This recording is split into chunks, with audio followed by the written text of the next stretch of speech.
बिस्मिल्लाहिर्रहमानिर्रहीम। आज आपको एक पोएम बता रही हूँ विलियम्स वर्ड्सवर्थ की। बहुत प्यारी पोएम है, बहुत ही अट्रैक्टिव है और ये आपको पढ़ने में और सुनने में बहुत अच्छी लगेगी और आप इसको महसूस करेंगे कि ये जो सीन बता रहे हैं वो कितने खूबसूरत होगा। तो विलियम वर्ड्सवर्थ जो है वो नेचर के शायर हैं, नेचर की को हाईलाइट करते हैं, कुदरत की चीज़ों को बहुत पसंद करते हैं और उसके बारे में पोएम लिखते हैं। तो इनकी पोएम द डैफोडिल्स जो हम जिसको कहते हैं नरगिस के फूल, उसके ऊपर लिखा है। अच्छा, स्टार्ट करते हैं poem. I wandered lonely as a cloud. Wandered जो है वर्ड है वो बिला मकसद फिरने के लिए कहते हैं। कहीं जाएं और आपका बस एक एम ना बनाएं कि हमें कहाँ जाना है, बस एक घूमते रहें और सब चीज़ को ऑब्जर्व करते रहें और देखते जाएं। आई लोनली एज अ क्लाउड, और उसने क्या मिसाल दी किसकी तरह, क्लाउड की तरह, बादल जैसे बादल फिरते रहते हैं ना, बादल को की उन्होंने तमसील दी है। That floats on high over vales and hills. अब बादल जो है वो ऊंचे एरियाज में की तरफ भी, मतलब ये तैरते रहते हैं, जैसे कहते हैं बादल तैर रहे हैं, जिसमें हमने वादी का जिक्र किया, वेल्स और हिल्स, सब वादी और पहाड़ी, तो उससे वो टच तो नहीं करते, लेकिन उनके ऊपर वो तैर रहे होते हैं और गुजर रहे होते हैं, बादल गुजर रहा है। When all at once I saw a crowd, अचानक एकदम मैंने एक हुजूम देखा। देखा किस चीज का? A host of golden daffodils, यानी एक बहुत बड़ी तादाद में नरगिस के फूल थे। बिसाइड द लेक, किसके नजदीक? झील के नजदीक। बीनीथ द ट्रीज, और दरख्त के नीचे। Fluttering and dancing in the breeze. Fluttering यानी फड़फड़ा रहे थे, और एंड डांसिंग, और उसका फड़फड़ाना जो लुक दे रहा था वो डांसिंग का दे रहा था। नाच रहे थे और फड़फड़ा रहे थे इन द ब्रीज, यानी कि जो ठंडी हवा चल रही थी, उस चलने की हवा की जो ताकत थी वो हिला रही थी किसको? डैफोडिल्स को, जो डांसिंग का लुक दे रहे थे। Continuous as the star that shine, उसने मिसाल दी, डॉक्टर ये विलियम वर्ड्सवर्थ ने मिसाल देके बताया कि जिससे तारे चमकते रहते हैं। कंटिन्यूस स्टार यानी कि एक के बाद दूसरे तीसरे, यानी कि लगातार जो है ना स्टार्स जो हैं आसमान पे चमकते रहते हैं। And twinkle on the milky way, और फिर जब वो सब एक साथ चमकते हैं तो वो एक बनाता है मिल्की वे, जिसको कहकशां कहते हैं, और वो कलेक्टिवली रोशनी देता है, सितारों की रोशनी होती है। ट्विंकल झिलमिलाना। They stretch in never ending light, कोई भी सितारों को गिन नहीं सकता, वो फैले हुए हद्दी निकाह दूर तक, और नेवर एंडिंग लाइन की उसकी जो एंड नजर ही नहीं आता है वो कहाँ तक गए।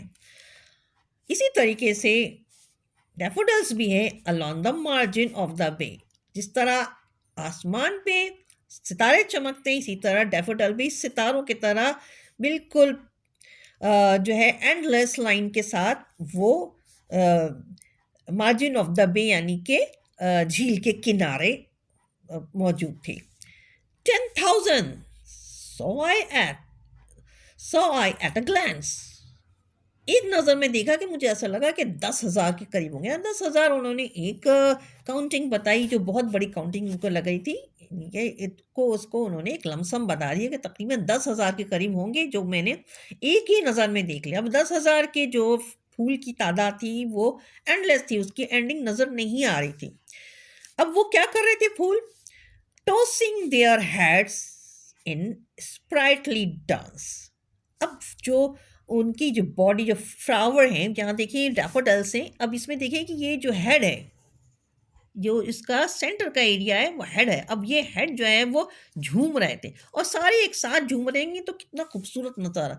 There heads in sprightly dance. अब बिल्कुल ये इस तरह, ये जो ब्रीज थी ना, जो ठंडी हवाएं जो झील की थी, उसने उसको इतनी ताकत दी थी कि सबके सब झूम रहे थे, मूव कर रहे थे। तो वो मूव, जो उसकी जो मूवमेंट है, बिल्कुल ये वाज़े तौर पे लग रहा था कि ये डांस कर रहे हैं। The waves beside them dance, but they outdid the sparkling waves in glee. अच्छा, ये झील के किनारे में भी वेव्स थे।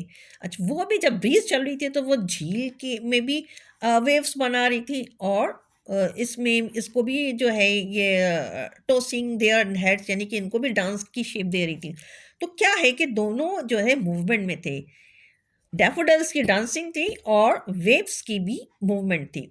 लेकिन क्या था कि उसने बताया कि जो डैफोडिल्स का जो नज़ारा था वो इतना क्यूट, इतना खूबसूरत लग रहा था कि वो उनकी जो एक खुशी का जो मंज़र दे रहा था, वो स्पार्कलिंग वेव्स का था जो उसमें जो वेव्स चल रही थी उसकी जो बे किसको कहा ना जैसे झील में जो लहरें थीं, वो लहरें जो थीं इनके डैफोडिल्स की खुशी के आगे वो लहरें मान पड़ गईं यानी कि वो उसने उस कॉम्पिटिशन में उसको हरा दिया।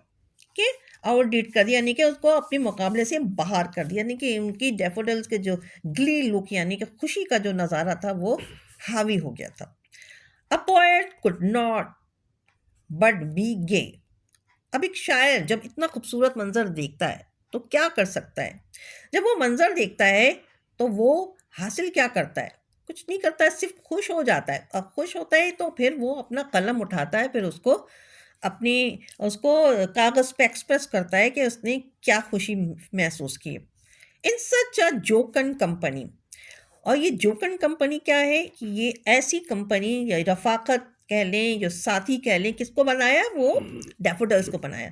और ये जोकन का मतलब है कि ज़िंदा दिल, यानी कि ऐसी कंपनी, ऐसी रफ़ाकत जिसके साथ ये होगा कि इंसान का उदास दिल भी खुश हो जाएगा, तो वो ज़िंदा दिल है। ज़िंदा दिल का क्या कहना मतलब ये होता है कि वो परेशानियों के बावजूद, परेशानियों को छुपा के खुश होते हैं। तो ये जब डैफोडिल्स को देखा तो ज़ाहिर-सी बात है कि वो खुश हो रहा है, उस नज़ारों को बहुत महसूस कर रहा है, तो उसने उसको एक जोकन कंपनी यानी ज़िंदा दिल कंपनी यानी ज़िंदा दिल साथी समझ लें या रफ़ाकत समझ लें, तो डैफोडिल को तशबीह दी है। क्या हुआ कि उसने फिर कहा कि पोएट ने कि आई गेज़्ड एंड गेज़्ड बट लिटिल थॉट। मैं देखता रहा यानी जैसे मुसलसल देखना होता है, जैसे घूरना। बट लिटिल थॉट, एक सोच मेरे दिल में आती थी। What wealth the show to me had brought, कि अब मैं जो इतना देख के इसको डैफोडिल्स को खुश हो रहा हूँ, इसने मुझे क्या दौलत दे दी। मैं क्यों खुश हूँ, नहीं कि खुद ही उसको समझ में नहीं आ रहा था मैं क्यों इतना खुश हूँ, क्या चीज़ मैं पा लिया मैंने इसको देख के। और फिर वो वहाँ से चला गया। For often when on my coach I lie। फिर शायर कहता है कि अक्सर जब मैं एक कोच में लेटता है मतलब ये नहीं कि तकिया लगा के चादर ओढ़ के लेट गया, मतलब ये कि बिल्कुल फ्रीली जो है बहुत ही फ्रीली जो है कोच की सीट पे लेट जाता है, मतलब अपने आप को लूज छोड़ के ऐसा लगता है कि लेट गया। इन वैकेंट और इन पेंसिव मूड, जब बिल्कुल वो खाली हो बैठा हुआ होता है या पेंसिव मूड का मतलब ये है कि सोचों में गुम होता है, तो फिर क्या होता है कि दे फ्लैश अपॉन दैट इनवर्ड आई। आंखें बंद कर ले तो फिर क्या होता है कि मेरी बंद आंखों में ये रोशनी डालता है, ठीक है, और मुझे नज़ारा नज़र आता है और मैं नज़ारा देखता हूँ क्या, which is the bliss of solitude, के मेरे लिए ये तन्हाई में ये हमारे लिए बहुत बड़ी नेमत है, ये जो नज़ारा मैं देखता हूँ किसका, डैफोडिल्स का। And then my heart with pleasure fills, फिर जब मैं डैफोडिल्स के मंजर को याद करता हूँ ना तो मेरा दिल बहुत खुशी से भर जाता है। And dances with the daffodils, अब मैं समझ लें कि सोचो में ही मैं डांस जिस तरह डैफोडिल्स कर रहे थे, मैं भी सोच, वो भी उसका दिल भी वैसे ही नाचने लगता है, वह भी खुशी से झूमने लगता है।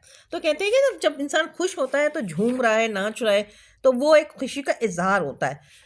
तो वो इतना खूबसूरत मंज़र, येलो कलर के फ्लावर्स और सी ब्रीज़ की ठंडी-ठंडी हवाएँ और एक ही स्टाइल में सब मूव कर रहे हैं, तो वो एक डांसिंग लुक दे रहा है। अब जैसे आप देखते हैं ना कोई फंक्शन हो रहा होता है कि बहुत सारे बच्चे एक जैसे स्टेप में डांस करते हैं, बड़ा अच्छा लुक देता है। एक स्टाइल से हाथ उठाते हैं, तो वो कुछ टैब्लो होता है या कोई बहुत जो है कोई ऐसा कोई डांस होता है तो वो दूर से बड़ा अच्छा लुक देता है। इसी तरह इसने भी बगैर किसी प्रैक्टिस के डैफोडिल्स जो है वो सी ब्रीज की मदद से, इसकी जो ने उसको हवा ने उनके पंखड़ियों को हिलाया और वो डांसिंग लुक दे रहे थे, और वो डांसिंग जो ही वो पोएट विलियम वर्ड्सवर्थ को बहुत भा गई और उसने इस पे एक पोएम लिख ली।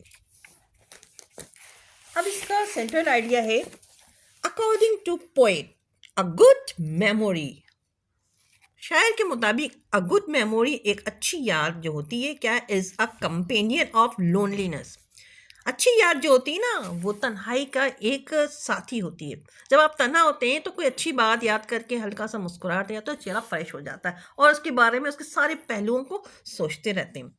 When ever a beautiful thing attracts you, कभी जब कभी आपको कोई खूबसूरत चीज़ अट्रैक्ट करती है, आपके अपनी तरफ मुतवज्जा करती है ना, ऑब्जर्व एंड इंजॉय इट, उसको उसका मुशाहिदा करें कि इसमें जो खुशी की चीज़ है, जो अच्छी चीज़ है, मुझे कौन सी चीज़ बहुत अच्छी लग रही है और ये इसकी अच्छी होने की खुशी, खूबसूरत लगने की क्या वजह है। Keep it in the box of sweet memories, इसको अपने दिमाग के यादों के खूबसूरत डब्बों में रख ले, यानी कि अपने दिमाग मीन इन माइंड, दिमाग में इसको बसा ले अच्छी मेमोरी को, अच्छी यादों को।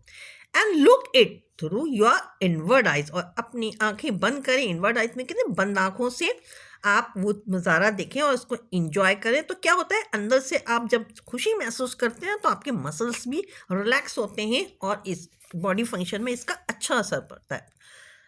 वीडियो देखने का शुक्रिया, इसको शेयर लाइक सब्सक्राइब करें। Thank you for watching. अल्लाह हाफिज़।